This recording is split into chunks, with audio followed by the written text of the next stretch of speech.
Hey, it's Tony from Soundtoys. When you're mixing, do you ever find that the reverb can get in the way of the lead vocal?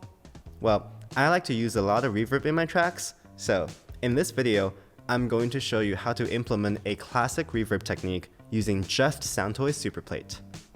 This reverb technique is inspired by the vocal reverb setup at Abbey Road Studios and can make your lead vocal sound great, luscious, and spacious.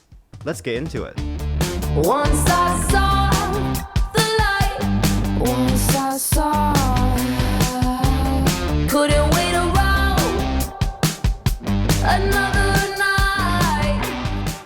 SuperPlate is packed with features including high and low cut filters, input styles, and a 2-band parametric EQ. I am using the classic 140 style, which is based on what Abbey Road used, the EMT 140 plate reverb. Let's open the tweak menu to access even more settings and controls. The first step of this technique is to use the low cut filter to eliminate everything at and below the fundamental frequency of the lead vocal going into the reverb. I'm going to filter out everything below 600 Hz. Then I'm going to bring the high cut filter down to 10 kHz to smooth out the high end of the reverb. I'm using SuperPlate's built-in parametric EQ to dip the reverb's mid-range by a few decibels at about 2 kHz. This reserves space for the dry vocal's intelligibility. We now move on to saturation. SuperPlate comes with 3 different input modes: tube, solid state, and clean. For this example, I'm using the tube input style for maximum saturation and delicious harmonics. I'm using the input knob to add some gain so that it hits the saturation a bit harder. Then I'm turning the output level down to compensate for that change in level. Here's a never-before-seen feature called auto decay that gives you dynamic control over the decay time of the reverb. You can set the target to a shorter decay time value and use the recovery knob to set how slow or fast the decay time returns back to its original position. When the track is playing, you can see the reverb's input level around the threshold knob. Start turning down the threshold until you see a yellow line around the decay knob, which indicates the decay time reduction.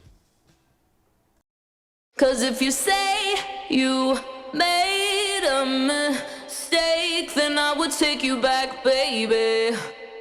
A little sugar goes a long way, yeah. And if you say you're willing to change. That's all the setup needed to achieve this classic vocal reverb technique. Let's take a listen. Once I saw the light, once I saw, couldn't wait around another night. You could be the one, you could be the one. If you could see you're wrong, but you never see a thing. See how easy it is to get a great sounding lead vocal reverb using just SuperPlate? Thanks for watching, and thanks to Parker Silter for creating this beautiful track. As always, experiment, explore, and enjoy. 'Cause if you say you made a mistake, then I would take you back, baby. A little sugar goes a long way, yeah. And if you say you're willing to change, then we could pick it up today. A little sugar goes a long way, yeah. But you keep learning it the hard way.